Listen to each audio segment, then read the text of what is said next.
I mean, yeah, gee, I What? only have you beat by an inch, so. Oh, there you go. Are we talking about height or what? There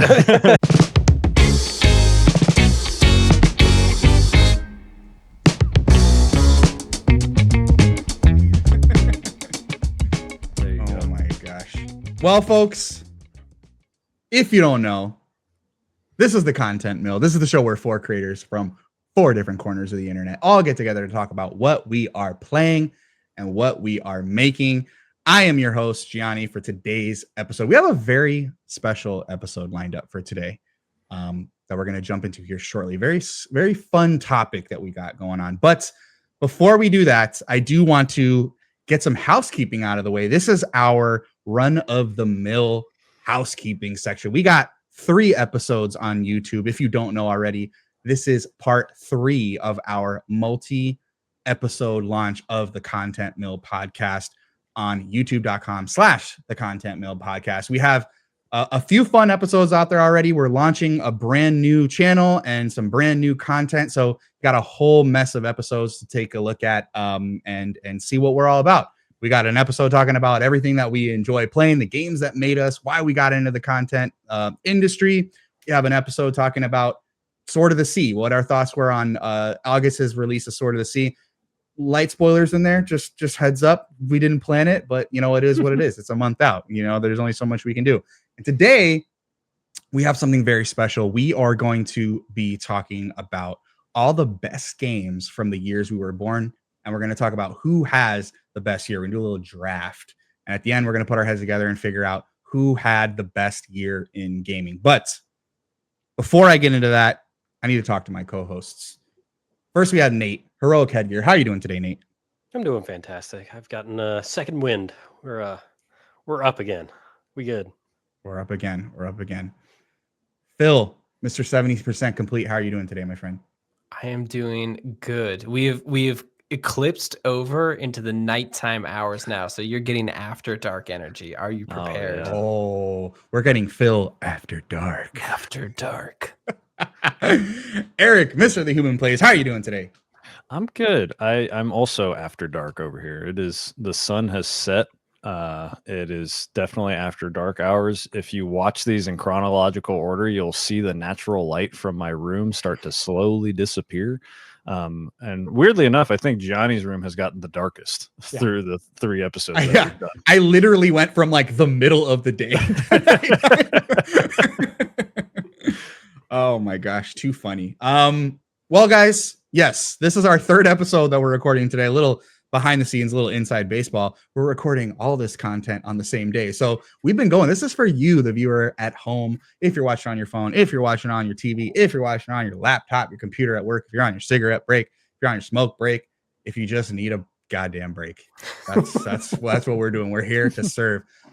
Before we jump into today's topic of the show, it's been a busy month for all of us. We've been working on a lot of fun content for everybody, but we've also been playing some fun games. And I do want to know what we've been playing, kind of just get a little bit of a temperature check, see what's the vibes out there. What are we liking? What are we not liking? And really just kind of get an understanding of where our heads are at when we're on our downtime, what we're playing. Nate, I want to start with you because I know you've been doing a little bit of diving. Talk to me about that. I've been doing a little more than a little bit of diving. So I am a avid Helldivers fan. I have been playing since day 1 on PlayStation. And then they went and released on Xbox. And I said, fuck it. I know I'm level 95, but I could start over with the homies. So bought it on Xbox. And I am been starting from level 1 with all my friends that have just picked the game up. It's been going good. I'm already up to level 15. Damn. Yeah. Wait, hang on. Phil knows ball, so yeah. You're 13 already? The game came out on Xbox like 3 weeks ago. Well, yeah. Okay. You were also like at a convention for a whole weekend too. Yeah. And I mean, my man is diving for Super Earth. Diving. Yeah. Listen, the Halo Warbond has to get done. Fair. How are you? How are you liking the new Terminid stuff? It's kicking my ass. Cool. I regularly play on level 10, the Super Hell Dive, I think is what it's called. That's, you get the most of the war bond medals from that, and like relatively for the last couple months, it's not like that much harder than like 8 or 9. Yep. But with these new Terminid planets, I've had to kick it down to 7 because it is rough out there. Not just the new Hive Lord, but like the new bugs that'll just dig underground and then pop up at you are real tough to deal with. Yeah. My man Nate here is a true gamer. We had to knock it down to 5. Our squad of 3 could not do it. We were also running 10s, and the what's his name? The Roach Lord or something? The Hive Dragon Lord. Roach. Ew. Oh, the flying dragon ass. Yeah, also sucks. Yep, sucks.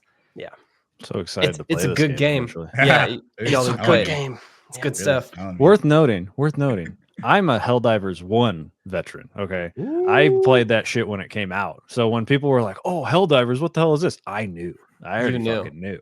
And the So game wasn't I just anything haven't- like that. Yeah, no. I was Wasn't it actually like very it was like a different game though? It was Wasn't a twin stick twin shooter, stick? yeah. Yeah. It was fucking yeah. great. I was very excited for I thought going to third person was the correct choice.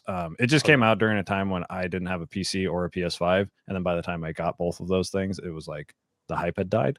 The hype is I also just I just struggle to play multiplayer games, honestly. Like fucking busy schedule. But I am excited to eventually play. Like that game is very much my speed of multiplayer game. I mean, in the future, us 4, we will be We got to diving. do it. We will Yeah, be we diving. can I jumped stream into it if we get this stream thing going. Hell we yeah, can, dude. We can stream it. I jumped into Helldivers when it first came out, Helldivers 2 when it first came out on PS5. And it was one of those like, I get it. It's just not so much for me, which is weird because I do like the co-op, aspect of it. For something just wasn't clicking for me. And I don't know if it was like, I like very like fantasy space settings. I don't know if I'm like big on like the realistic space settings. Military, super Yeah. So I think capitalist, it's kind of the reason I never really vibed so much with like Mass Effect, or I've always like, or even Star Trek for that matter. Like I've always leaned more towards the Destiny, Star Wars. It's kind of got that fantasy element to it. But that was at launch, and I know they've added so much shit to the game. So and most of my friends play Xbox anyway, so it would kind of be a good reason. And now if you guys are playing on Xbox as well or cross-platform or whatever, I'll be on Steam. Yeah. It would be a good reason to jump in, especially if they've added a bunch of content. Yeah. And it's one of those games. The more you play and the more you unlock, the more fun it gets. Yeah, and I definitely love. They have probably the best like battle pass situation where it's just like they're always available, so you can just buy them and work on them. Yeah, that you can is just flip around, right? Yeah. Yeah, and they pay for themselves. There's every war bond has currency in it, so after you pay for it, I think if you fully complete 3, then that'll pay for a 4th. Yeah, that's awesome. That's really cool. Nate, anything else you want to shout out other than all this pro diving you've been doing, bro? No Man's Sky had an update that I have grazed. I've only dipped my toe in a little bit just to do some shipbuilding, but it is a hefty update that they did, and I am excited. From what I've seen, it's nuts.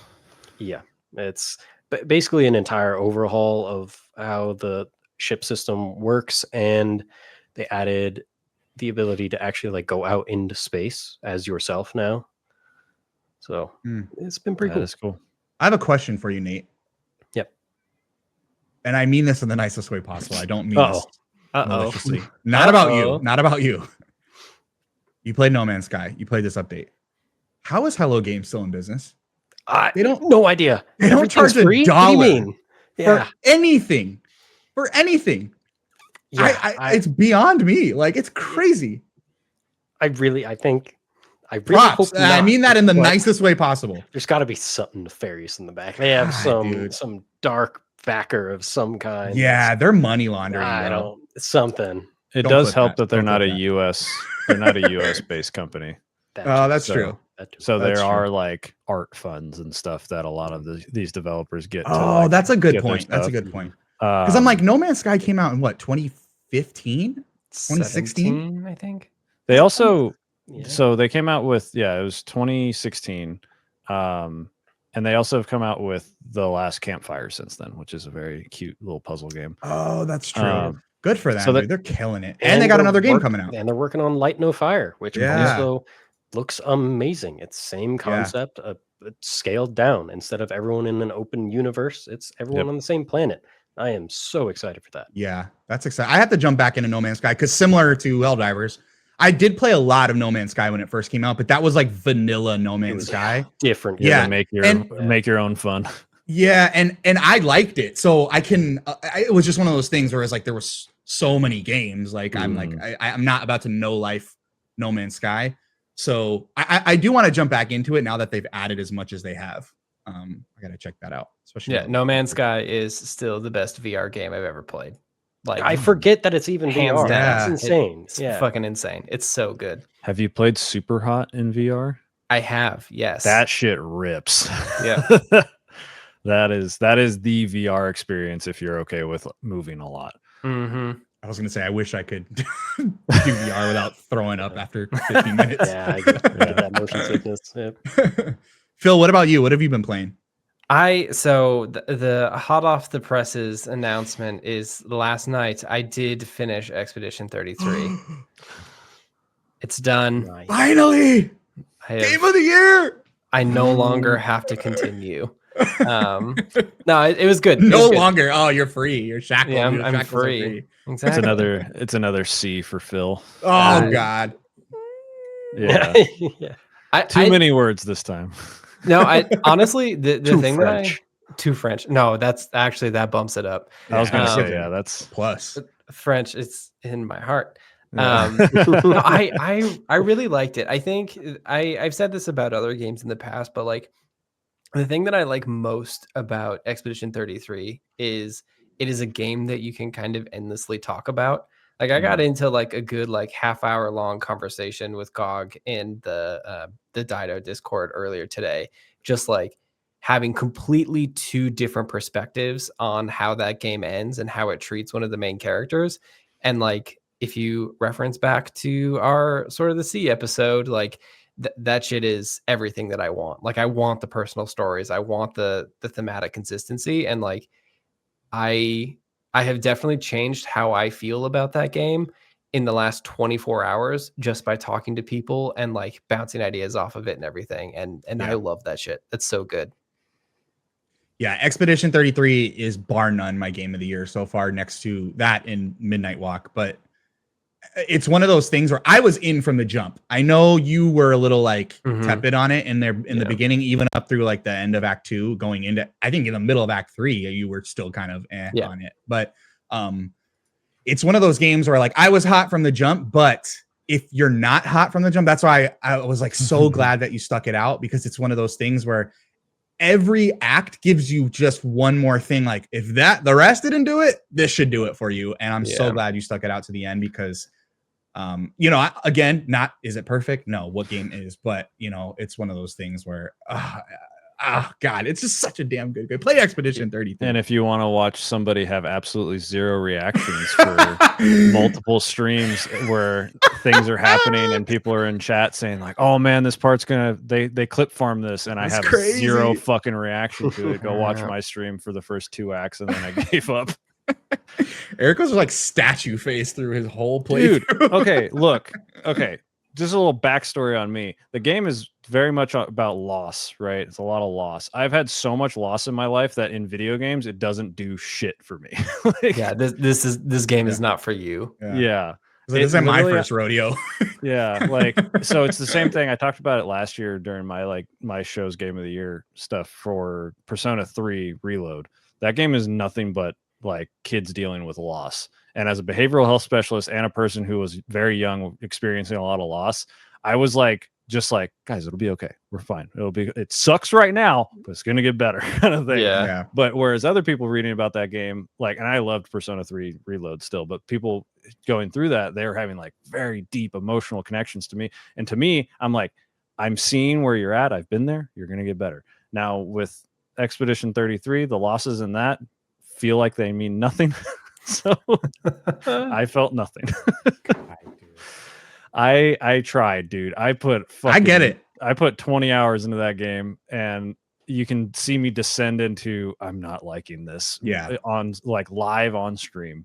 Man, Eric, we should like you and I should maybe, if you like fully give up on this, like we should maybe do a spoiler chat on this, because I think that your point of view is 100% valid, and that is in like a fun thematic way. Yeah, because I think Gianni, you were there during a lot of my streams. Yeah. My predictions on things were like 75 to 80% accurate at most times when I was playing through it, and it just took which a lot is of crazy to me, because I'm usually in the same boat where I'm like, come on, dude, we know what's happening. We know what's going on, and I saw nothing coming in that game. Nothing. So that's wild. That's wild. Yeah, because I was like, I'm not getting 80% of the things right. I was getting every scenario that was being presented. I was getting 75 to 80% of that scenario correct. Yeah. And so I was just like not getting shocked by anything. And then Act 2 ended, and I was just like, I get it. Like, I know where this is going.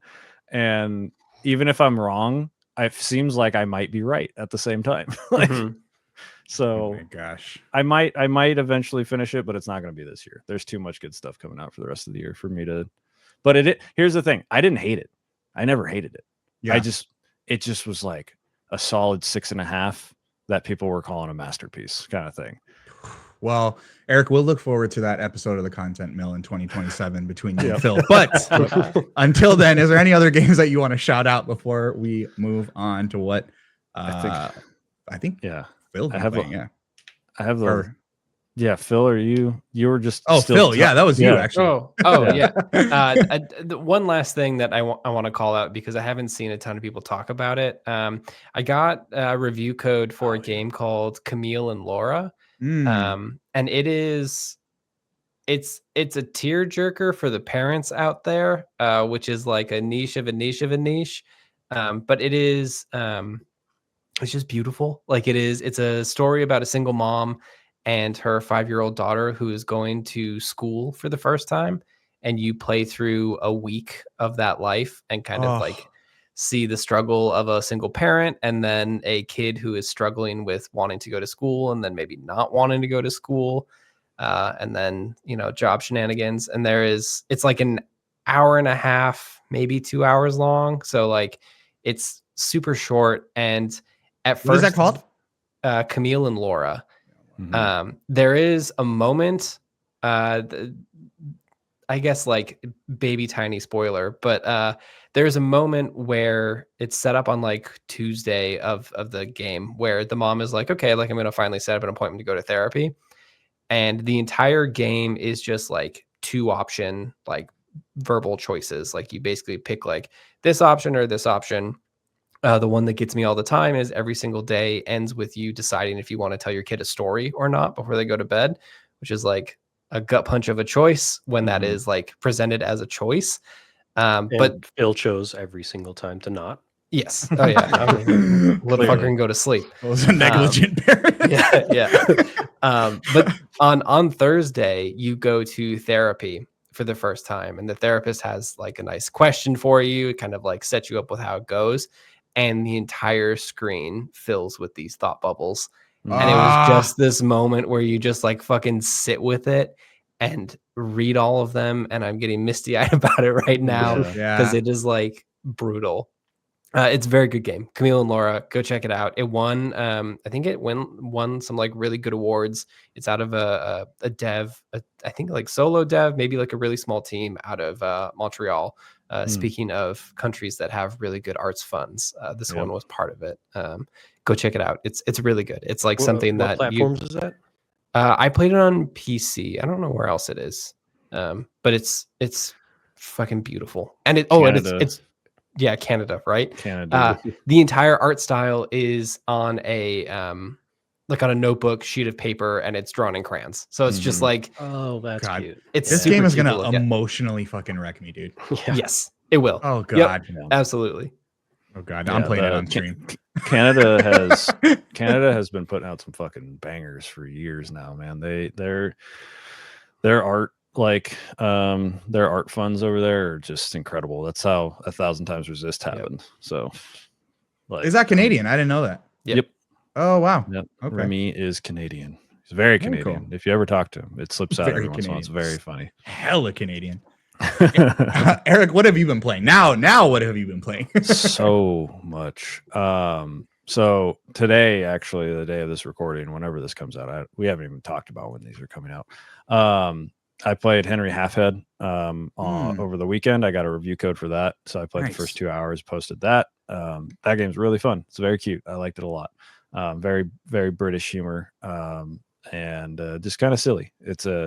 When you really think about it, so the premise of that game was it came from when the devs were in school together. They had a project where they had to come up with a superhuman person with a disadvantage. So that became Henry Halfhead, who can possess objects, but he's only half of a head. And so they've over time continued to develop the game, and now it's officially out. It's really cool. It was really cool. So thanks to Lulu Games for that review code. And then I played another game that's in early access called Whisper Mountain Outbreak, which is a 4-player co-op zombie like game. Where I saw you play that on with Chris, right? You guys coached that. So that I just found out is made by the same fucking people who made Coffee Talk, which is awesome. Yeah. So, but it's pixel art, but then the environments are 3D. It's very Resident Evil like 2 in style and function. You have herbs, you have like pouches that you can collect and buy. There's crafting, and you just go on missions to basically secure a high value object and then get out. And they're typically you're trying to figure out like what's happening with the outbreak, and then at the end you have to survive. And if you survive, great. If you don't, you die.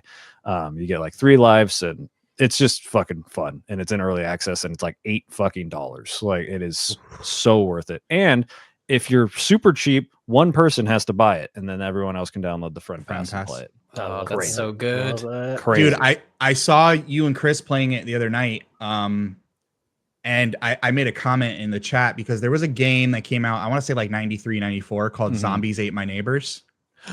Yes. I don't know if you remember this game, right? We'll be talking about it later. Oh, okay.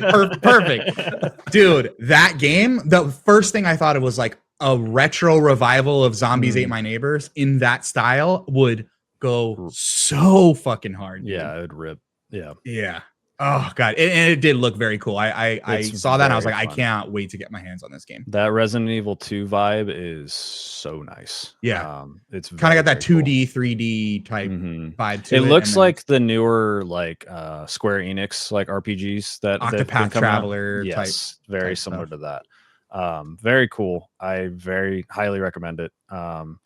I've been also streaming another Crab's Treasure, which has been up and down on how I feel about it. Every once in a while I like it, every once in a while I don't like it, but I think that's kind of par for the course for that game because it's kind of janky. But my thoughts will continue on that as I continue playing it. I've still been slowly working through Donkey Kong Bonanza. That game's fun. There's not much else to say. It's a fun game. And then I just recently played Astrobot for the first time for my show. Super good. Yeah, it's so good. That was for Short Game Long Talk, and then I also had a episode where I had Steven Hilger from Into the Aether come on and talked about Rez and the Dreamcast. So I played Rez for the first time ever too. That game fucking rips. And then I've been playing Peak on and off whenever my wife and her friends want to play. I've been busy, and then I'm gonna mention it once and that's it. But I'm still playing Uma Musume, of course. Of course. Yeah, of course. It's my whole fucking brain. The man likes his horse girls. Look, it's a fucking my man fun-ass is game. a horse girl. Yeah, I do have the ears, so there's a redeem for that on my channel. If you ever want to see me wear horse ears, you have to come watch me live. Well, guys, I have been playing a couple things. I have been playing Borderlands 4, which I really, really like. I was talking to Cog about it. I was like not excited for a new Borderlands. Borderlands 3 was good. I know it got a lot of hate, but like it was good. It just was so cringeworthy. Borderlands 2, I think, is peak Borderlands. So leading up to Borderlands 4, I was like, okay, I'm gonna play it because I want to be part of the conversation and I like Borderlands fine, but I'm not like I have to play it, you know. But the closer we got to launch and the more I saw footage, I was like, I don't know, something's scratching an itch. I can't figure it out. Guys, Borderlands 4 is very, very fun. It's really, really good. I think it's a nice half step back to like the tone of Borderlands 1. It's goofy, but it's got some serious moments. It's got some dark themes in it. And it just feels good. It's kind of like Destiny. It's just like, it feels good to kill monsters. You know what I mean? The gunplay is tight. It's a fun time. It's fun with friends.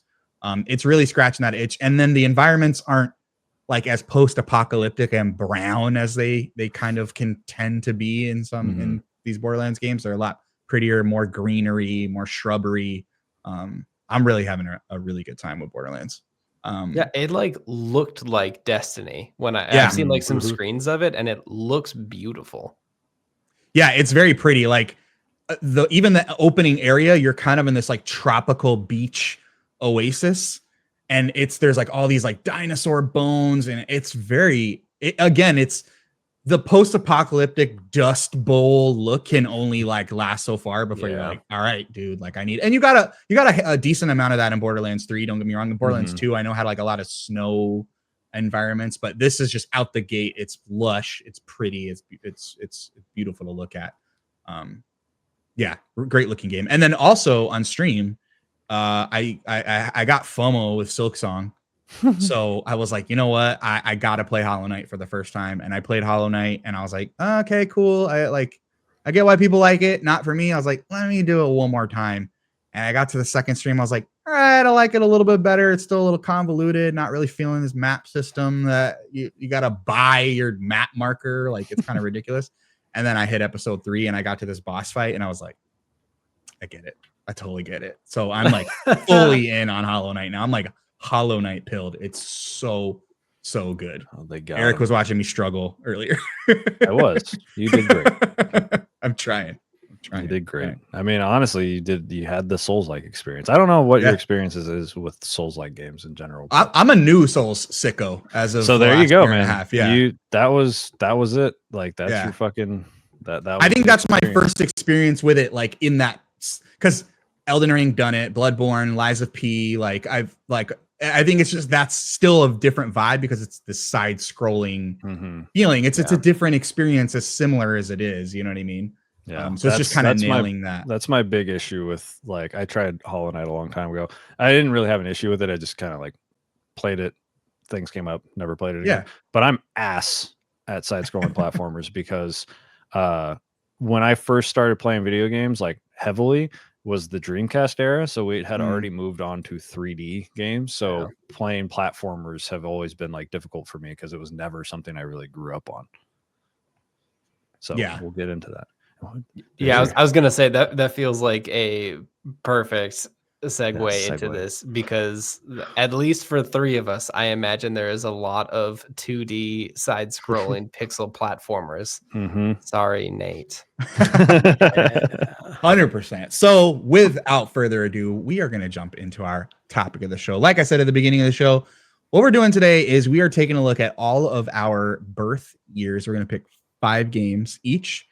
And we're going to figure out who had the best year in gaming the year that we were born. So we're each going to go one by one with one game from the year that we were born, and just pick 5. It doesn't necessarily have to be like foundational or like take it for however you want. You know, I kind of had a different strategy about how I picked mine.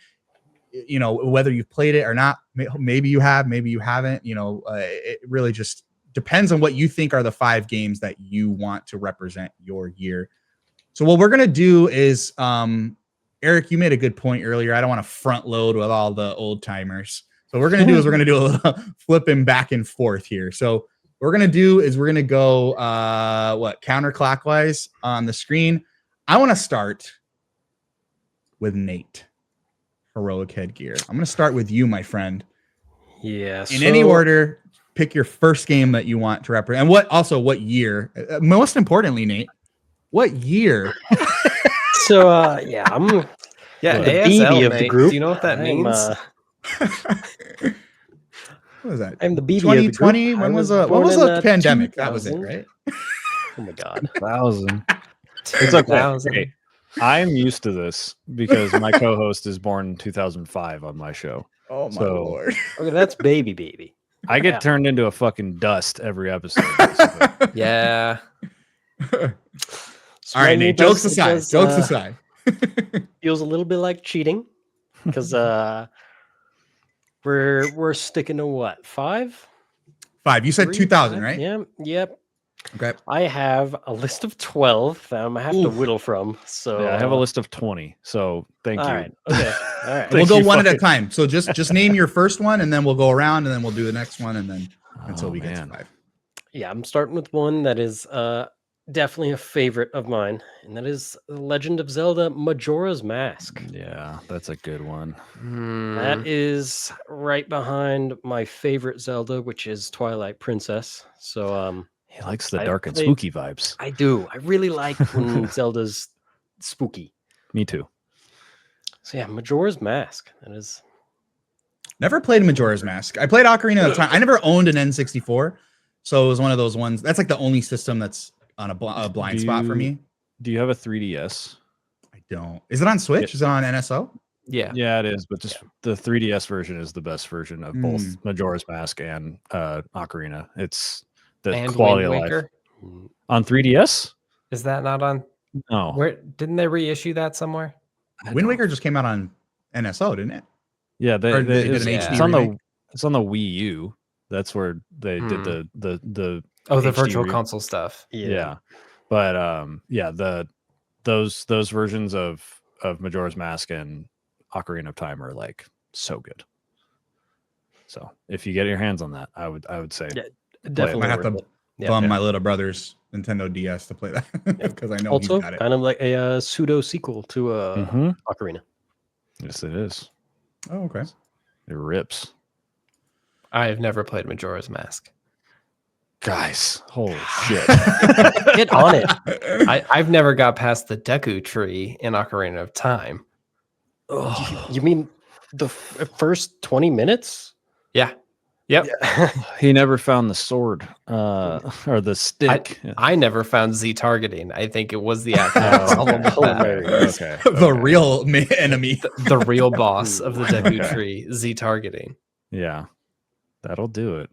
I'll keep this train going. All right. Just thematic connection. This is gonna be a very shameful episode for me, I think. So, what does that mean? I have 5, I think, incredible video games. As far as you know. The Okay. problemo here, folks, is sure haven't played any of them. Oh boy. I have one. We might have the key here is convincing us that you have the best here. Yeah. Not convincing yourself. Yeah. I think I've played one of them, maybe. The other one I have a flashbulb memory of seeing an arcade cabinet, but don't know if I ever played it. And the true shameful one here is my first game to put into the draft, The Legend of Zelda: A Link to the Past. Oh, Never. fuck. I've been led Oh to my believe this is a God. good one. It's so fucking It's good. so dude. good, It dude. hurts, Phil. It's so good. It's so good, bro. I'm not the Zelda guy. Link to the Past is on all time. That's how I learned how to read, bro. Was playing Link to the Past. Legit, like not even a joke. I would watch my dad play Link to the Past. That's how I learned how to read. It's That's so good, sick. dude. It's so good. Oh It- god. Is that one on NSO? Yes. Yeah. Okay. And it's on Phil, the- that's it's a on the Yeah. it's on the non-expansion pass one. Yeah. Too, so Okay. it's a very like it's not a old game as old. Like you could No. still play it and enjoy it Hmm. have you played 100%. Link's Awakening, the remake?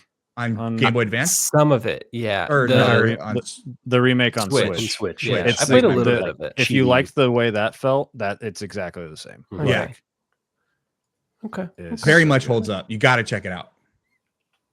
All right. Battle of the All Zelda. right, Phil goes with A Link to the Past. Eric, what's your first pick? Look, if we're starting out strong with all this stuff, I have to bring out one of the best games of literally of all time by most people. Mega Man X is my Ooh, pick. good one. That is like peak game design It like if you ever want to go watch a very old school YouTube video, Ego Raptor, aka Aaron Hansen, has an incredible Mega Man X video about why that game is so fucking good on the first level. Like it is very similar to like all of the stuff that Bloodborne does, and I've talked about that somewhere on the internet, of that first area being a perfect tutorial to teach you how to do things that'll get you through the rest of the game. Mega Man X is exactly the same way. Like that game is like a pioneer of platform shooters. It is a pioneer of Mega Man games. It like revitalized the Mega Man franchise. It has damn near perfect. It introduced Zero, which is like a fucking cool ass character. It has the replayability. You get like extra characters, playthroughs, all that stuff. Like Mega Man X is insane. It is so good. And Very good. that's I was gonna save it to just be my bomb, but we start off with 2 Zelda games, so I was like, fuck it, I just have to come in with Mega Man X. And I don't even like Mega Man games that much, but Mega Man X is incredible. I have played Mega Man X. There we Oh, go. there he is. Hold on. Don't get too excited. I hated Okay. it. Oh. C. On a Kia Sarah flip phone. What the fuck? What are you talking about? Yeah, my first flip phone, Mega Man X, was one of the games. That's incredible, I assume I paid money. I don't know how I got it, but That's actually incredible. That's it was fucking Snake and Mega Man X. Wow. that's a technological feat. Yeah, sure that's was. great. Yeah. I have good Yes. memories of that game. That's the way a- Capcom intended. You know what I Yeah. mean? Yeah, I think so. It is a good game. Like literally, like I'm serious. Go watch that Ego Raptor video of like literally when you start the game, it's already teaching you about the game. Because the example that I like is when you select start, Mega Man fires a blast, not the lemon, right? The little lemon is his regular Mega Buster, but then there's the charge blast that goes. So it's already showing you like, hey, this is the thing you can do. Because when you fire the button later, it just shoots the little lemon. So you're like, oh, how do I do that? It's just teaching you these things and not telling you like, wait, hey, do this. Hey, listen. Like it's no, it's just like literally you figure this shit out. And if you don't, you're going to be stuck, and it's perfect. But the way the game is designed and leveled is designed, it teaches you how to do all that stuff. It's great. Mega Man X is an all-timer for sure. Guys, Mhm. I have for my first pick what I would consider the second best 2D Mario game, Mm. and that is Mario Bros. 3. Oh, that is Okay. a good one. Yeah. Mario Bros. 3.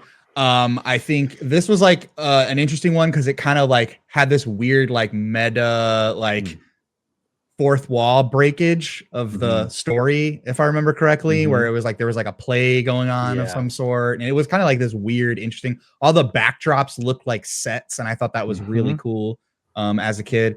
I mean, I there's not much you can really say about Mario that like isn't just assumed at this point. It's great platforming. It's fun characters. They're awesome levels. It's amazing music. There's really not much else you can say about old school Mario games. So Mario. my You know first he jumps. yeah. Did you know you collect coins? Well, and I will mushrooms? say with that game specifically, like they introduced a lot of things that are now like mainstays in specifically in that. Because if you don't know, there's Super Mario Bros. Classic, that's the one. Then they came out with the second one in Japan that was deemed too hard for the US, so it never came out here until it got called the Lost Levels later. So we got a reskin of a game called Doki Doki Panic that became Super Mario 2, which is why if you've ever played that, it's weird as fuck. It's weird and way different than So then Super Mario 3 is technically the first like true sequel that the US got.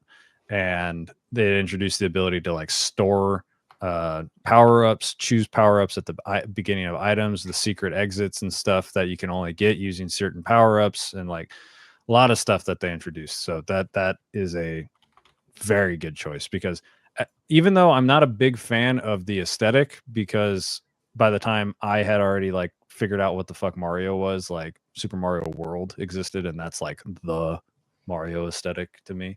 Yeah, it's a great Super Mario game, 3 isn't is it? great. It's It a is great game, isn't it? It is a good game. Don't worry. I'm with you. I'm with It's a you. great game. Who knows? Maybe we talk about it Like soon. maybe one of the 5 greatest games. Yeah, possibly. Nate, we'll bring it back to you. What is your second game from the year 2000? I think I'm gonna keep it in line with Mario, but one that I've never played, the first Paper Mario. Oh, Good call. I've only Good ever call. heard good things. I think I've watched my brother play it, but I have never gotten hands on the sticks and actually played Paper Mario. it's good. That's one of the weird games that I stumbled upon when I was 7 years old and playing that game, and somehow like made my way through most of it, which I should not have, because I'm not that far removed at that point from playing Mhm. Pokemon for the first time and not knowing what the fuck I was doing. So I don't know how I got Paper Mario working for me, but it is a good game.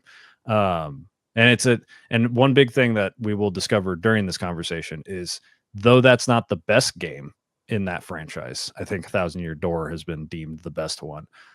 It's the first, and that's really fucking important. Mm-hmm. Yeah. You know, it's funny you say that too, Eric, because like I think of games like Final Fantasy VII is a good example, right? What was that, 96, 97? I want to 97. say. Yeah, 97. Any year ending in 7 has insane games, is Yeah. basically what Well, happens. and you were 7, right? Ish when Paper Mhm. Mario came out. I was Mhm. 7-ish when Final Fantasy VII came out. It's Mhm. one of those things. I feel like that age is a sweet spot as a kid who games, because it's like you recognize what's good, but you just can't grasp it yet. And I feel like those are the games like you can just kind of fish back to when you're just a little bit older and go, yeah, no, I get it. Mhm. I can experience it and understand it and wrap my head. And that's a good call on Paper Mario there, for sure. Phil, what is your second game for 1991 Oh, that you definitely played? Let's see what the next shameful video game is. I love this. This is great. Let's see. Okay, we'll pick the one that I know I have played the first level of. Okay.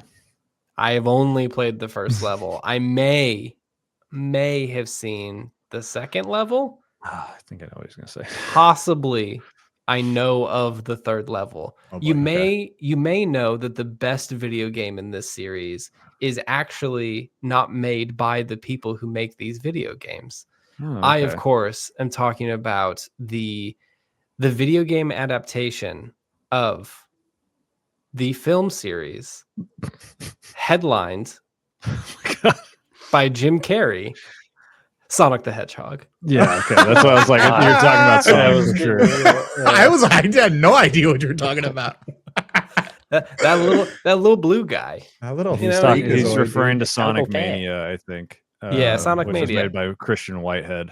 So that game good. rips. Yeah. Sonic Mania is great. Sonic Mania is also probably the most I have played Green Hill Zone, besides like actually playing the OG Sonic the Hedgehog.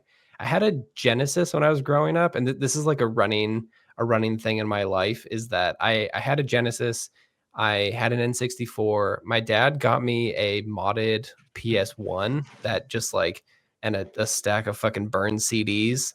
Yeah, there we go. Classic That's my system. guy. There it is. But I don't know how. Like, I don't know how any of this stuff happened. Like, my dad is not a gamer. I don't know why we had a Sega Genesis in the house. Mhm. But for some reason, I got Sonic the Hedgehog and I played the shit out of it. And by the shit out of it, I mean I maybe got to the end of Green Hill Zone once. I know that there's a casino and there's like Yes. a highway level. So that's Yes. maybe like 1, 2, and 3. But that is all I know. I was more of a watch Sonic the Hedgehog kind of kid. But yeah. I don't remember this game at all. I don't remember Mania at all. That's crazy. Really? Sonic Mania? I don't remember this Play it. It's version so of good. Sonic. Yeah. Yeah, it's good. It came out, it on was the like Switch. 5 or 6 years ago, right? Might have been longer than that. Oh, It might have been geez. like around like within the first year or so of the Switch. Yeah, check out Sonic Mania. 2017.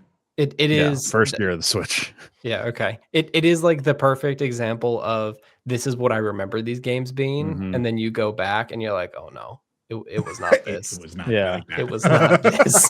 The reason I was so wrong. Yeah. the reason you got Sonic the Hedgehog with the Genesis is because it came with it. That's okay. why. That's how it got there. I still don't know how I have a Genesis though. Yeah. You're right. Look, It's here's the clicking thing. now. This is my dad's Genesis right here. I have no controllers. I have no cables. This is the only thing I have left of this fucking thing.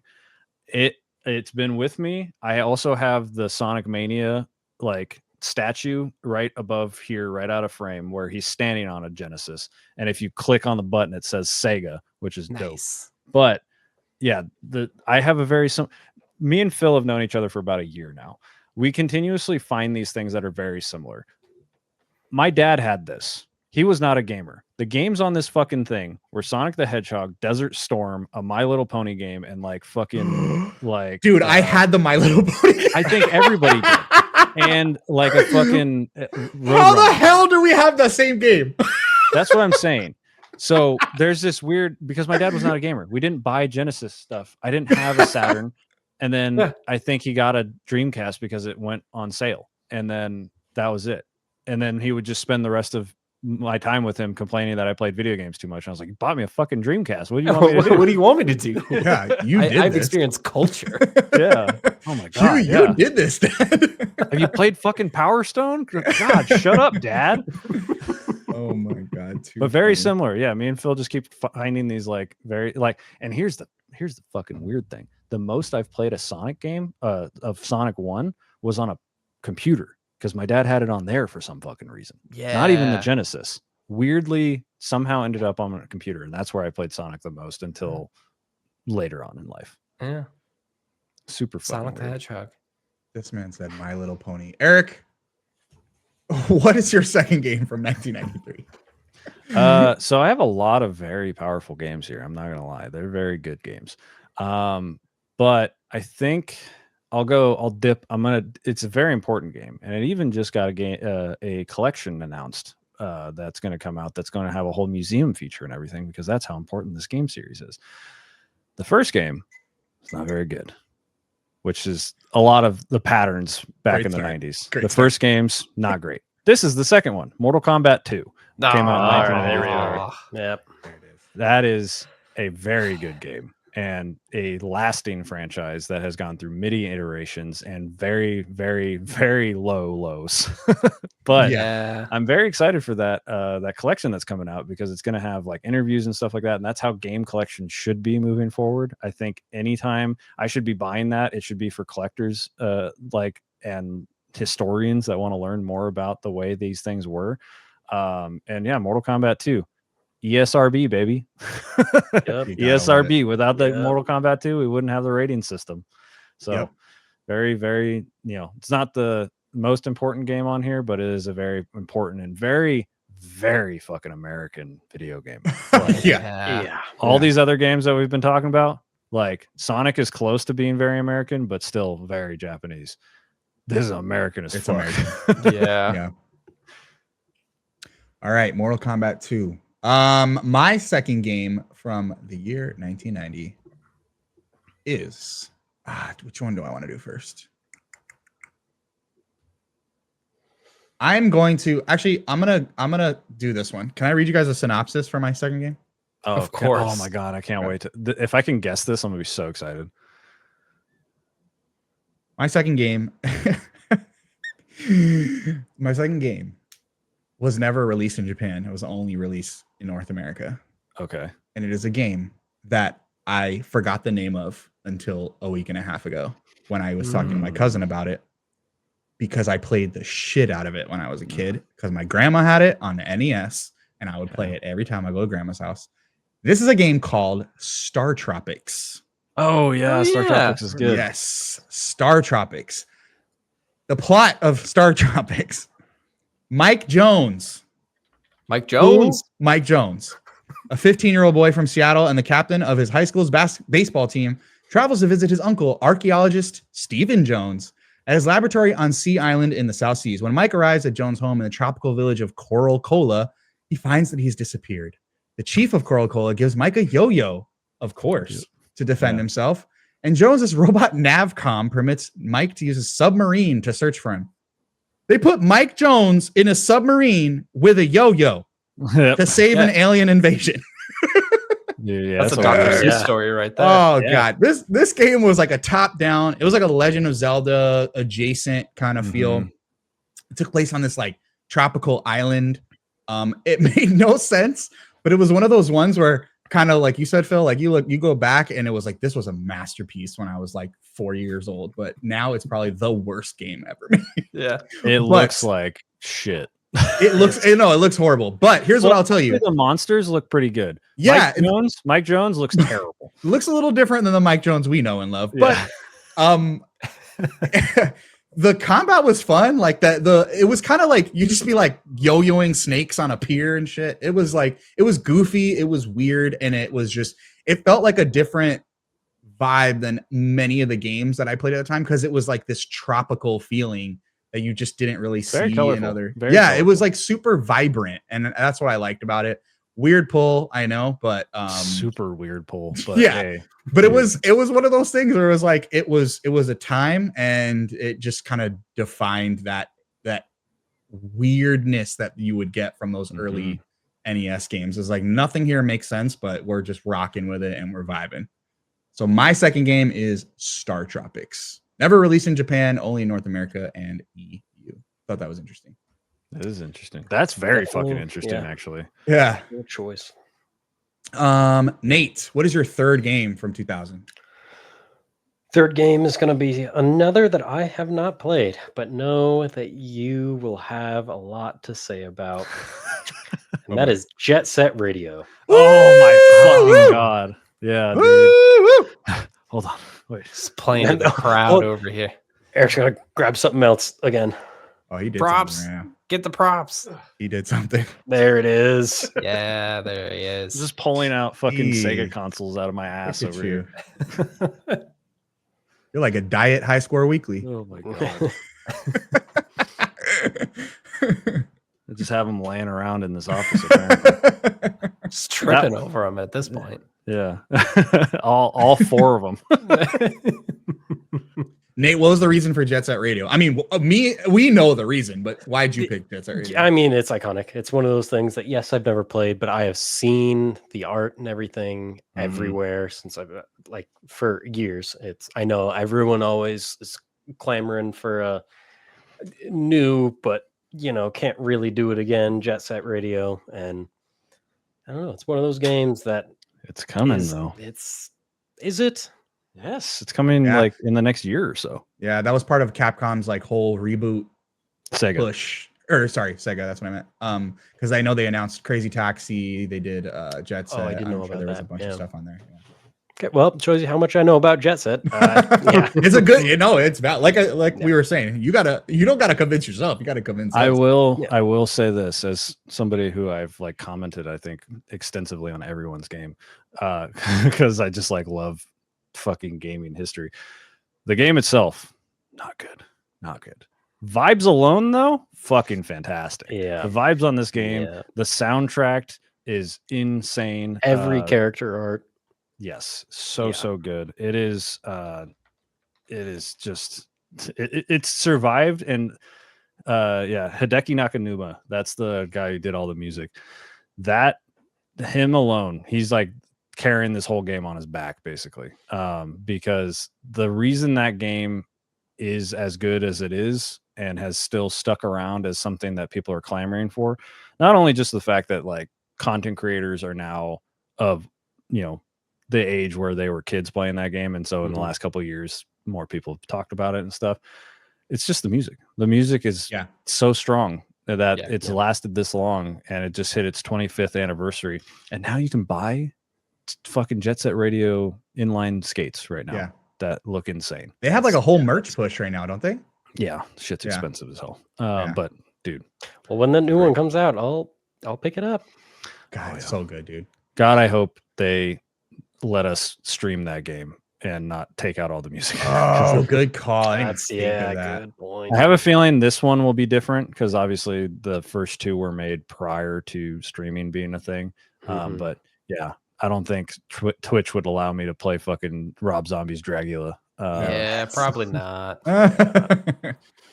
Good pull, Nate. Phil, what pull. is your number 3 from 1991? My number 3. Well, Eric, you brought up a fighting game. And I know which one you're gonna say. Yeah. This is like, I think of this list, I mean, I guess like next to A Link to the Past, like this game is pretty high on the pile of shame, mostly because it has been re-released in like 7 different formats or something just forever. Like 13, actually. It's nuts that I have not touched this game ever once in my entire life. Game number 3 for me, Street Fighter 2. Yeah. Just never All-timer. touched it. It is an all-timer. All-timer, yep. It's not the best version. Nope. I will say that. It's not the best version. Is it Alpha? Is that the good one? Well, Street Fighter 2 Turbo. Alpha 2, right? You're right. So Street Fighter Alpha 2. There's Street Fighter Alpha and then Street Fighter Alpha 2. Those are that's a different series. Right. Because there's Street Fighter 2 Turbo, and then there's like a couple other ones. Because Street Fighter 2 had a smaller cast. And That's right. Yeah. And then when they came out with Turbo, there was 3 different versions that came out within like 2 years, I think. Because we do have to remember that it was an arcade game first. And so it would basically be selling an arcade cabinet at the same time. So it is a very different game depending on what version you play. Yeah. My local arcade that is still up and is a $5 entry, play anything all day. Street Fighter 2 Turbo. Yep, 1994. Yeah, awesome. That's where that one is. It is fantastic. Yeah, it's a good game. I feel like it's really important for the history. Street Fighter 2 Champion Edition, Street Fighter 2 Hyper Fighting, Street Fighter 2 The New Challenger, Street Fighter 2 Turbo, Hyper Street Fighter 2, Super Street Fighter 2 Turbo HD Remix, Ultra Street Fighter 2 The Final Challengers. Yep. The Final Challengers. Which came out in 2017. Oh, Lord. Incredible. Yeah, Lord. Eric, we got 2 back-to-back fighting classics from Phil to you. What is your number 3 from 1993? So I think I'm just going to keep moving down this list. I'm going to talk about one of the most important games that has ever come out. And a genre that was defined by this game. And something that without it, most of Nate's favorite games would not exist. And I'm, of course, talking about Doom. Ooh. Yup. One of the most important games of all time. Yep. Doom came out in 1993. Can run on literally anything. Yep. So there's not much more to say about Doom, right? It is like, if you know games, you know Doom. Doom's everywhere. It's a lasting series. It still exists now. Sorry, Star Tropics, you just didn't make the cut. Where's a sequel? Is all I'm saying, dude. Where's Mike Jones, bro? I want a yo-yo and a submarine. But yeah, Doom's Doom, right? It's one of the pioneers of speedrunning too, mods, shareware. Like, there's so many legends about Doom, and it's still going on. Like, it is rip and tear until it's done, man. Like, it all started from this wacky looking game that now, because of it, we have first-person shooters, really, because this is what defined it. Yeah, that's one of those foundational ones for sure. I am going to pick for my number 3 from 1990. We're gonna go back to the Mario bucket. I mean, it's 1990. There, take your pick. Yep. And I'm going to pick Dr. Mario on. Oh shit! Oh yeah, interesting. Dr. Mario. Okay. Yeah. So if you don't know Dr. Mario, I was obsessed with this game. Kind of like a little puzzle, like almost like a Tetris kind of like Very matching. Tetris. Yeah, puzzle matching, color matching. If you've ever played Puyo Puyo, that's basically what it is. It's a Puyo Puyo game, right? Yeah. Yeah. I wasn't aware that is that a genre? I don't know. Yes, there's literally a game called Puyo Puyo Cross Tetris on the Switch. It's very good. Oh shoot! It's real good. Yeah. So it's a Puyo Puyo game. Very good. Again, this is more like a puzzle thing. There's not too much in the way of like. There's no story. There's not that I know of or that I can remember from that time. It's literally just kind of a color matching puzzle game, and also one of the all-time bangerest soundtracks as well. Yep. Love the soundtrack for Dr. Mario, which again, we're talking about Mario games. They're just all-timer soundtracks from all those early to all those Yeah. 90s Mario games kind of. I think that's a running through line through all these games, except I don't know Star Tropics very well, but all the games that we've mentioned. for Star Tropics. No, I haven't. I'm sorry. I don't have, Phil might have I have the the whole vinyl, playlist. though. I'll send it Yeah. to you. You know, Phil might have the vinyl or something. I don't know. Love the cover art. yeah. All the games we're talking about, like especially like Jet Set Radio's whole thing is the soundtrack, but all the soundtracks of the games we've talked about are incredible and lasting. Like half of the games we fucking talked about have a soundtrack in Smash Brothers, I'm pretty sure. Like it's probably true. Yep, absolutely. Nate, number 4 from the year 2000. What do you got for me? Finally gonna bring it back to one I have played and very much enjoyed. Diablo 2. Ooh, Yeah, that's a good one. Good one. That's like probably the one, right? That's the one. Yep. The one. Like, don't get me wrong. I love Diablo 3. I played a lot of that. I haven't actually touched 4, but 2 I remember being different, you know. That's one of those like maybe not to the level of like a Doom or a Mortal Kombat for that matter, or Sonic Mania, but like Diablo 2 I feel like was not only the one Diablo, it was like the, what is that, like a CRPG, I guess that would be. What's that? Yeah, that kind of like top down, but with like the looter, like the loot aspect of it, which I think is the big. CRPGs are a lot slower. This is like an action, action game, really. Yeah, this is actually something. The first one that I have like almost no knowledge on. I know of Diablo. It's never been my cup of tea, but I do know. I understand why it's good. Because it's that addicting number go up stuff. They did that shit real early. And the black metal. It's so important that people realize that take all the loot out of it. I don't really care. But that black metal shit, I'm here for that. Yeah. So another soundtrack thing. There you go. Oh yeah. Yeah. Yep. Absolutely. Phil, what is your number 4 from 1991? Ooh. All right. Here's the problem. We've reached the bottom of the list. Oh boy. Oh boy. Now, is your list this bad, bro? You went backwards?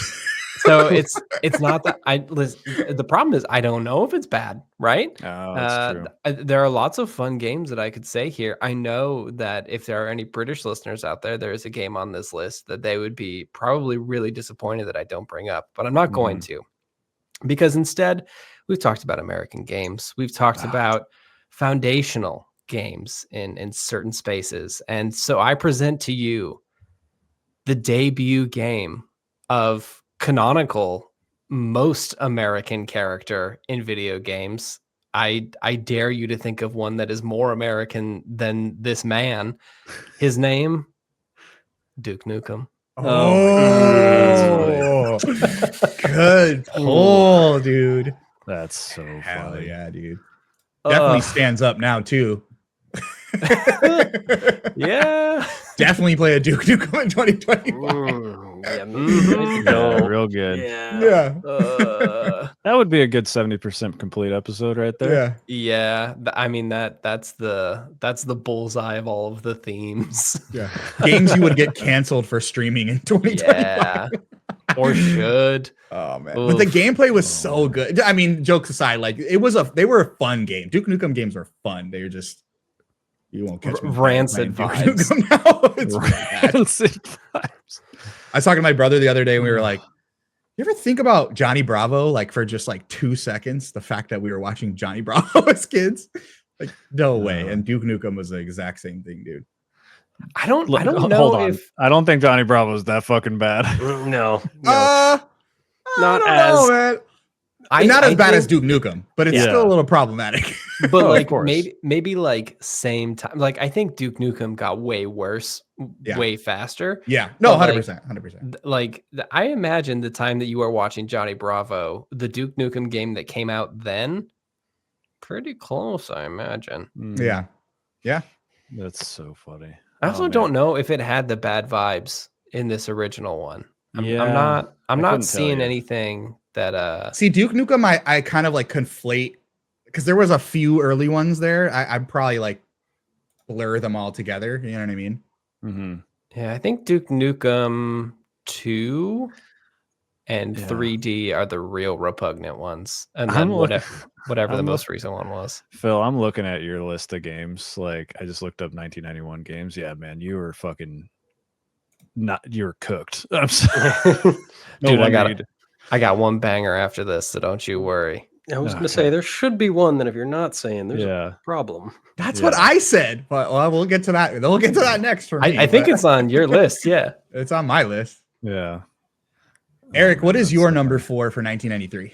Okay, so I have one that I wanted to save, but I think it's not as exciting. But Gianni, we want to remind us how good Mario 3 was and everything like that. That's great. Wouldn't it be even fucking better if there was 4 other games included with that?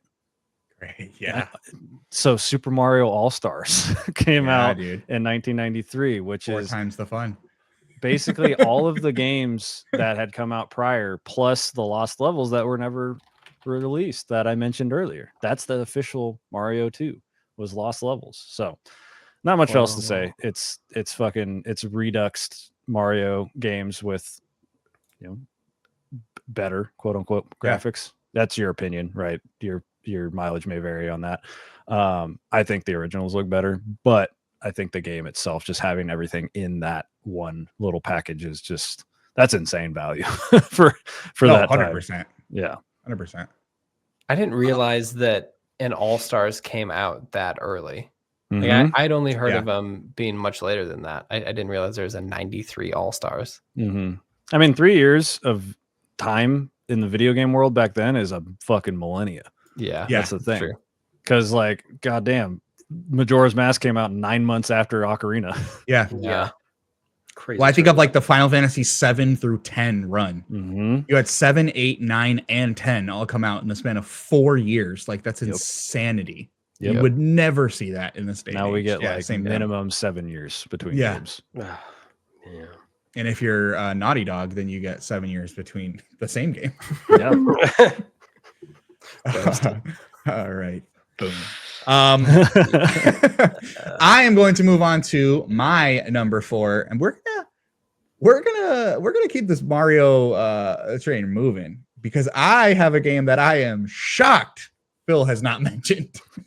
But the it's not on my list. the reason it's a tricky one is because Okay. this was released in 1990 in Japan, 1991 in North America. But we don't believe in rules here, so I'm going to go with what makes the most sense for me, which is 1990, and I'm going with Super Mario World, the greatest Mario game, and possibly one of the greatest games of all time. This man showed up with 2 fucking Mario games on his list. That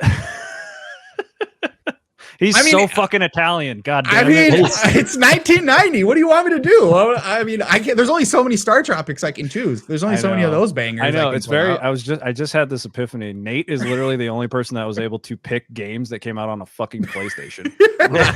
yeah, exactly. It's unfair. Yeah. I mean, to be fair, I had a bunch of like licensed games that like I would say are bangers, but like, Hey, no, licensed games back in the day were bangers. oh, One the of mine- Batman movie, Back to the Future 2 and 3 collection. One of my honorable mentions is a licensed game for sure. Yeah. Super Mario World, again, going back to the soundtrack, one of the best soundtracks of all time. This is peak platforming, Mhm. gorgeous environments. Yoshi, I mean, I think this is Yoshi's first appearance, if I am Correct. Yeah. Yes. Okay. It's just it's an all-timer. It's a 10 out of 10 video game. And I truly feel, and it's another like A Link to the Past. I feel it's not an old game as old thing. Like you play it now, you're still going to have an amazing time. I think that's you're going to get varying degrees of that on everybody's list, but on my list, minus my last one, which, oh man, I'm tucking that one. Can't wait. Super Mario World is like the one where it's like, no matter when you play it, this is something you get alien invaders. You want to show them Super Mario World to show them what video games should be. That's a good pick. Man, that it's good to know that this is not an old game is old game because I haven't played this one. Phil, Damn. Phil. Dude. the show is just going to become Phil needs to play this fucking game. Mhm. It's time to get educated. We need I a had Bill's Super- retro revival episode where we just Yeah. like force you to play all the classics. for real. Yeah. I played Super Mario Land 2 on the OG Game Boy, but Yeah, That's a as completely different fucking game. as Yeah. we've been talking about this, I think I've realized that that Super Mario Land 2 and Mario Odyssey are actually the only Mario games I've played. Damn. I like Wow. legit don't think I played any other ones. Short list. Ooh. Yeah.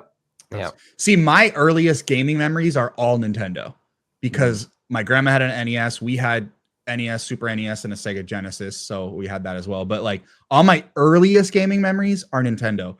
But for me, big gap past the SNES because we never had an N64. And by the time the GameCube rolled around, it was like my brother was really into the GameCube because all his friends were Nintendo kids. So for me, it was like I kind of, when he moved on to the Nintendo side, I moved on to the PlayStations and then eventually the Xboxes. So for me, I have a massive gap leading up to even the Switch, and even that I don't have a whole lot of nostalgia Hold for. on, So, Gianni, you've played Super Mario 64 though, right? oh yeah. Okay. All those classics were always like, I played it at this kid's house. I played it at this kid's Yeah, house. I played yep. it at this Back kid's when house. that was a thing. Yeah, Ocarina of Yeah, Time, all Smash Bros, Super Mario 64, all those ones I've played. There's that mystifying thing that I miss from childhood, going over to somebody's house and being, what the fuck is Donkey Kong 64? Yeah. Yeah. I was a fucking genie when people would come over to my house because I was the only person that had a Dreamcast. They'd be like, what the fuck are these games? Yeah. There was only like one of those kids minimum in the neighborhood. I've never met another person in real life that's owned a Dreamcast. My cousin had a Dreamcast. He was the only person I knew that Yeah. owned a Dreamcast. Yeah, everybody's cousin had a Dreamcast. Yeah, like, everyone's third cousin. cousin had. I was that Dreamcast. cousin. Yeah, you were the cousin. You were the cousin. Rip. I remember when I showed my cousins that I had Marvel vs. Capcom 2, and they were like, what the fuck? And I was like, yeah. Dude. Guess what, cousins? There's a new cousin in town. Video games. Video games. I got the Dreamcast. Shit rocked, dude. Oh man. Nate, what is your fifth and final game from the year 2000? Now this came out 2 days after I was born. Ooh. I've never Did you play played the it original. on release day? Oh. Yes, umbilical cord still attached. Couldn't open his hands all the way, but he played somehow. You were there for the midnight launch? Or That's what? not yeah. how it works, Nate. Like that comes out right away. 2 Yeah. days later, you got a problem We there. did things differently. it was two different time, 2000. Now, I've never played the original, but me and my wife still love together playing the most recent, and that is the original Sims. Ooh, That's yeah. a good one. That's a very Yeah. important game for sure. Yep, 100%. Good soundtrack 100%. too. Another good Good soundtrack. I mean, so many Sim games I feel like have derived from this. It was birthed a whole genre, I feel like. Mhm. Yeah. Oh yeah, yeah. Well, it was absolutely. the genre for the longest time, Yeah. you know what I mean? And for the most part, it still is the genre because you know you got a lot of clones, and then even those clones kind of started dying off, and it's like, guess what's still here? You can still go play Sims 4 and probably have a good time. I've Yeah. over time bought, and I think I was 16 different expansion packs for Sims 4. Yeah. It's free to That's play, awesome. so that's how they get you. Yep. Yeah. I think it costs $3,000 to buy everything that's in Sims 4. Something My stupid God, like that. dude. Yeah. Actually, it might be more. I'm gonna look this up. Hold on. Yeah, you This should is look it up. I important. think there is a bundle on Steam where it has all of them listed. It is a gross amount of money to do that. Nate just said he bought all of it, bro. You guys are like, what sicko spends all that money? Yeah, no, definitely not all, but like the No. big ones, the important ones. Yeah, the important ones, Yeah, the yeah. big ones. Yeah. Yeah, like you're not out here getting the like single like here's an outfit pack and some art for your walls. Yeah. You didn't get the Be horse. surprised. Not There's, not all of them. No shame. Yeah. No shame. Yeah, I'm seeing around $1,500. Oh, that's not so That sounds. Not It's that still a lot bad. of money, but yeah, it's not $3,000. No, But also it's a game that is, Sims 4 has been out for 10 years. Yeah. Mhm. Yeah. So that's, $1,500 over 10 years. That's fine. Yeah. 11 Funny years. story, It's been out the, for 11 years. The Star Wars expansion, that's like the Journey to Batuu. Mhm. I played that before my first time of actually going to Disneyland when they opened the Star Wars park. Oh, nice. So when I got there, I'm like, oh, I know my way around. Nice. That's fun. That is fun. I like that a lot. That's a very unique experience. I like that a lot. Phil, what is your fifth and final game from the year? Number 5 from Number 1991. you mentioned one of them earlier, so it Mhm. makes me feel like I need to say that one, but I'm not going to. I'll save it for honorable mentions if we get there. Mhm. This is the game that I have a fever dream of seeing. I don't know if I ever played it. I feel like I might have. And the circumstances are it was 2 a.m. We were on a road trip. We were at a truck stop in the middle of Kentucky. There is an arcade cabinet in the middle of this Flying J. And I'm pretty sure that there was still coins in the thing. So I like got hands on stick and played it, and then it was fucking awful. It's a really hard game. I think it's like truly an unfair game. You may know it from the t-shirt of Phil Spencer in like 2016 or some shit. That's right, folks. I'm talking about Battletoads. Battletoads. Oh, Genesis, God. baby. That was on the Battletoads. Genesis. That shit sucked ass. Yeah. That's like one of the hardest games of all time. Yeah. Yeah. It's so hard. Impossible. Yeah. I knew you were gonna fucking say Battletoads. The second you started talking about a fever dream, that game is a fucking fever dream and a half. Yeah. I Oh. I don't know if I actually played it or if it's one of the weird things where like you're a kid, you go up and like it has the excite screen on and you're like, oh yeah, I'm playing this game for real. Don't worry about it. Yeah. I don't know if it was that, but it was like this weird memory of like we were definitely at a truck stop and that is where I saw this game. And I think it makes sense, everything I know about Battletoads, that is the prime experience. Oh, yeah. What if you had it on Genesis this whole time and you just didn't realize it? Probably Like, could have. That's where you played it, because that's where I played it. That shit's so hard. I don't remember Battletoads on Genesis. What was on? Didn't it start out on NES or Super NES? Let me see. I Yes. definitely never had a I never had it a N64 or anything like that until that N64 in like 1998 was my first Nintendo console, so it definitely had to be on the Genesis. Yeah, so 91 is the NES version. NES, yeah. See, I had the NES version of Battletoads, and I remember I'd play that one. Wow, the NES version looks fucking terrible. Oh yeah. Yeah, this Wow. is not what I imagine. This is not what I remembered. It definitely came out. Yeah. When did it come out on the fucking Genesis? Because it's on here, it's listed, but I don't see the year. God, what a game. What a damn game. It was so difficult. It was so hard. Yeah. It's just truly unfair. Unfair. Yeah. Eric, I want to go to your fifth and final game from 1993. So I have a lot of games here, and I'm trying to think. There is some on here that like would be, considered like for some people. I hadn't played this one, so I didn't want to say it. But this one, I'm keeping with the theme of very important games that made an impact and are still lasting to this day, and kind of another sequel. So I'm going with Kirby's Adventure. 19. Solid. The first Kirby game where he could absorb powers. Was that really? Yes, that wasn't OG? Nope, it was not. It was Kirby's Adventure. It was the first time he could absorb powers. So it's basically the first Kirby game as we know him. Because in the first one, he just floated around, and when you land, you shoot out the puff. That was his only attack. That's Kirby's Adventure, revolutionized. Wow, Kirby. I didn't know that. Yep. So Kirby's Adventure, very important game, very fun game. Kirby's still a lasting thing. And just getting better. Like every time a Kirby game comes out, people are like, what the fuck are they doing with Kirby? And then they play it and they're like, hey, this is pretty good. Holy shit, he's a car? Yeah. Dude, Kirby Air Riders, I'm very excited for that. I am excited for that too. Yeah. The car. Yeah. My first Kirby was Kirby's Dream Land 2, so I didn't know that the history there was. Do you know why he's named Kirby? It's the Jack Kirby, right? Jack Kirby, like the comic artist? No, the lawyer. What? Yeah, isn't it the vacuum? It is named. He's named after the lawyer that helped them during the Universal versus Nintendo lawsuit because they got sued over Donkey Kong and King Kong.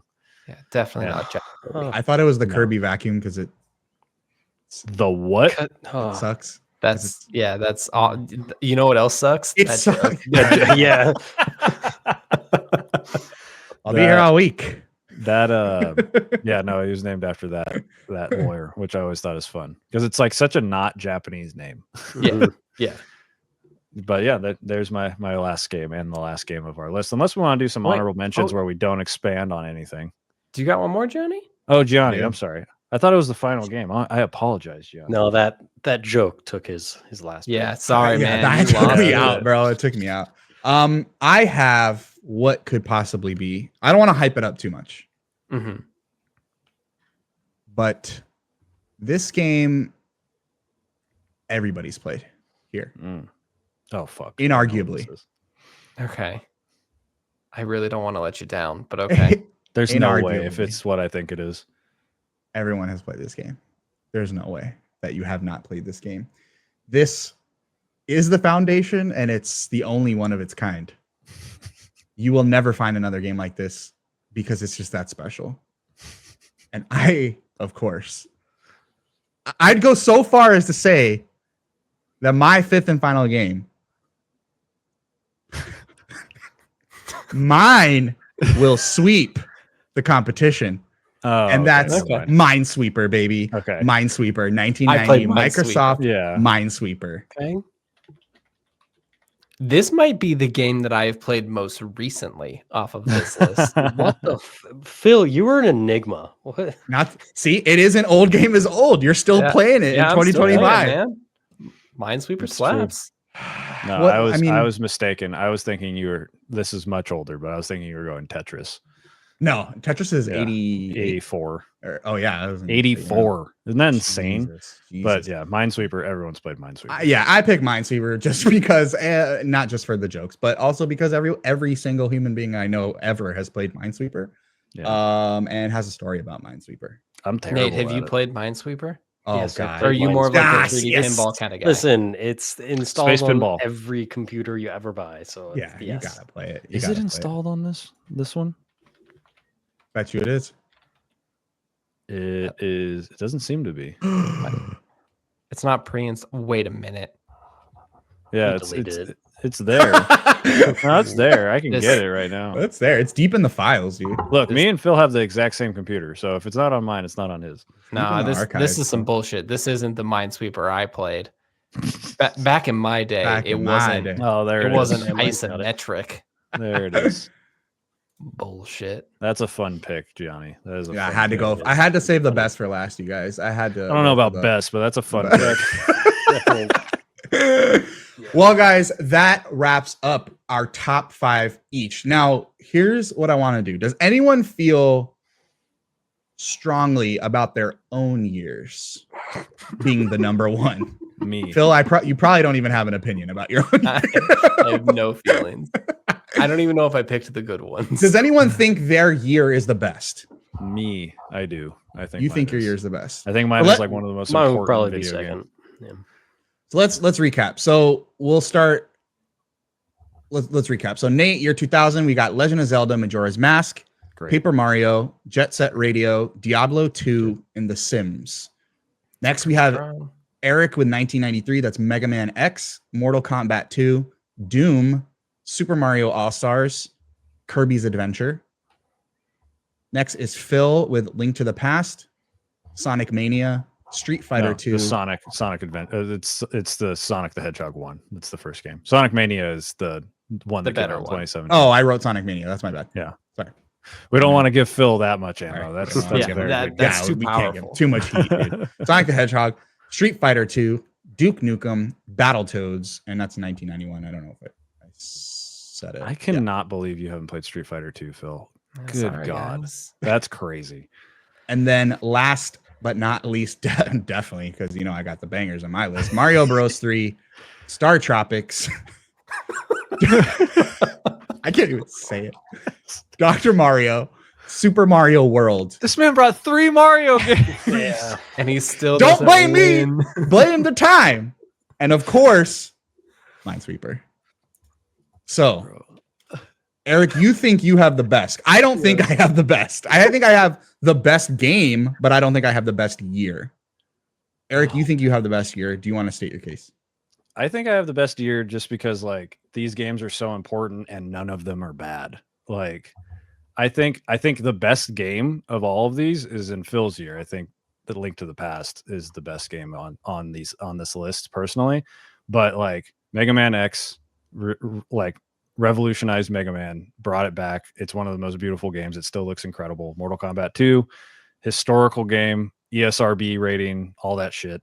Doom, why we have first person shooters. Super Mario All-Stars, honestly, of the things, it's like my weakest ones is because it's a re-release, but still all those Mario games. And then Kirby's Adventure, just solid game that's everlasting and introduced the core mechanic to Kirby. I mean that's pretty solid. Yeah. I do want to bring I would up give it to Eric. just Gianni. I know that you pick stuff that only you played, and Right. I super appreciate that. But Metal Gear 2, Solid Snake, Wing Commander, Final Fantasy 3.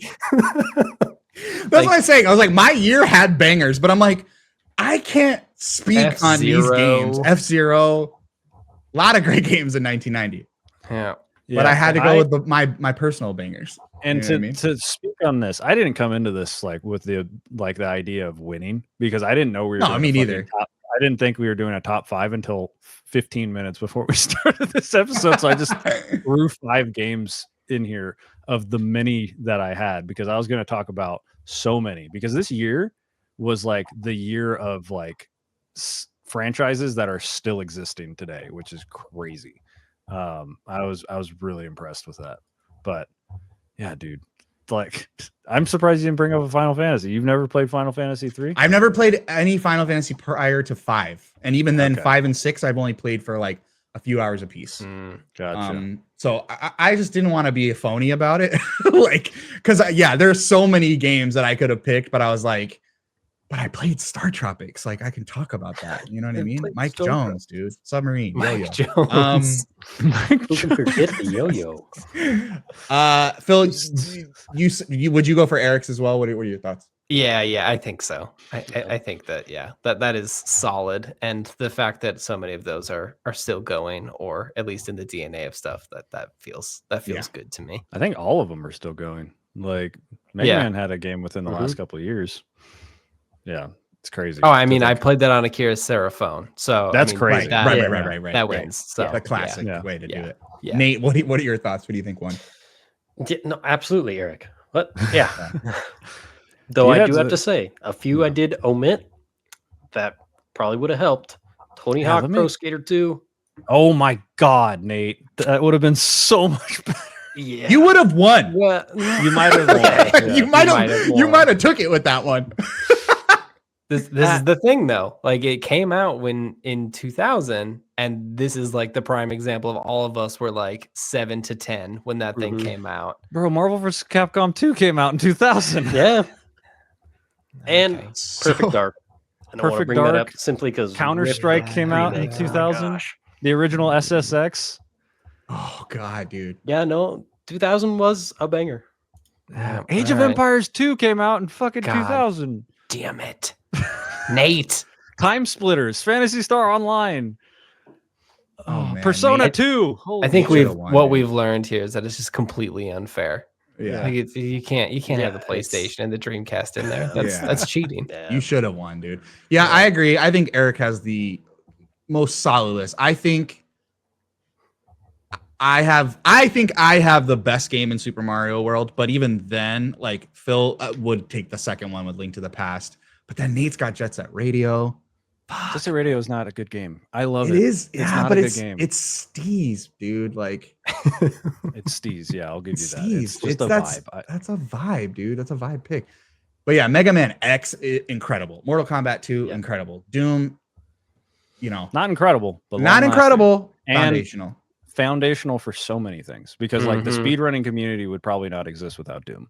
Like which is like one of the pillars of video games now is speedrunning.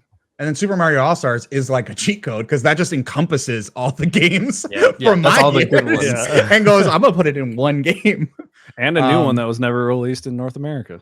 Yeah. And then Kirby's Adventure. I mean, do you know why they call him Kirby, you guys? Have you heard this Oh. trivia? No, Have what's you? up? Don't do it.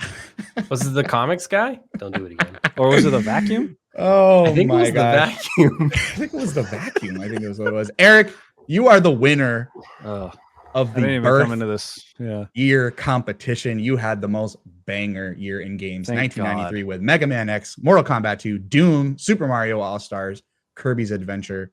What do you have to say to the people?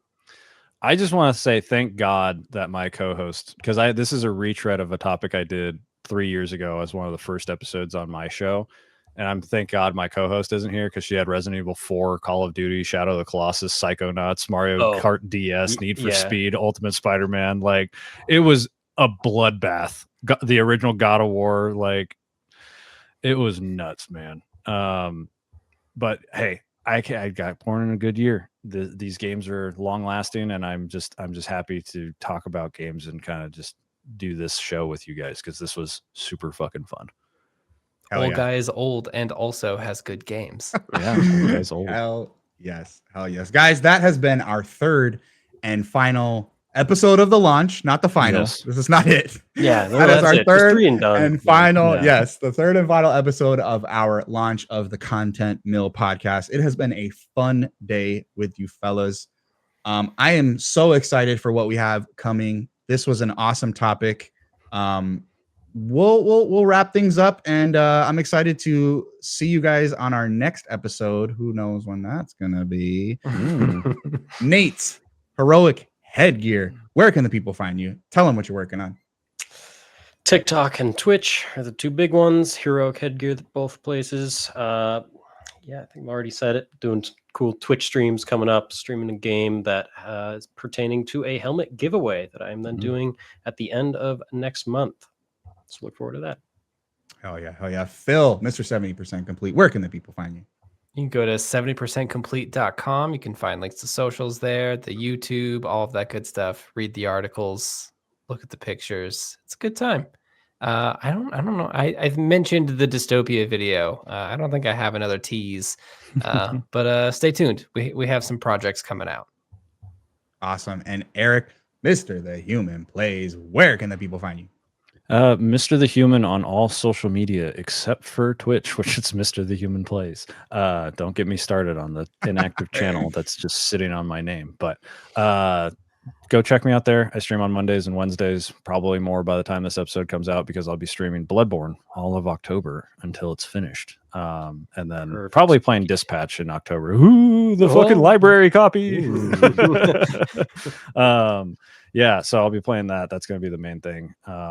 And go check out Short Game Long Talk. If you like listening to the sound of my voice, there's 3 years worth of content on there. And then if you want to go check out the rest of the network, the Corner of the Internet network, go to cody.pika.page and you'll find the links to all the people that we've talked about so far, including Gianni. Where can they find you? You can find me by my government name, Gianni DeCrossa, on all platforms. It's going to be different everywhere. Just look me up. I'm the only one on the internet. You could find me on TikTok, YouTube, Threads, Instagram, Blue Sky, Twitch. Do a lot of long form review content on YouTube. I have a Borderlands 4 full impressions video. I know I teased it in today's video, but I have a full impressions video coming up next week, as well as a little Ghost of Tsushima retrospective that I'm very excited to jump into. It's my first time beating Ghost of Tsushima, so I'm really excited to get to that. Guys, it's been a long day. It was a fun day. It was a fun day. For you at home, if you don't already, this has been the Content Mill Podcast. Make sure you give us a follow. Make sure you give us a subscription. We are at the Content Mill Podcast on YouTube. We're going to have a whole lot of fun videos coming up for you. And I am so excited for this journey that we are on. Make sure you go check out our other 2 episodes of our batch launch. Other than that, I got places to go. I'm really tired. I need another coffee. I will see you guys next time. Join the Discord. Join the Discord. Bye. Bye. Bye.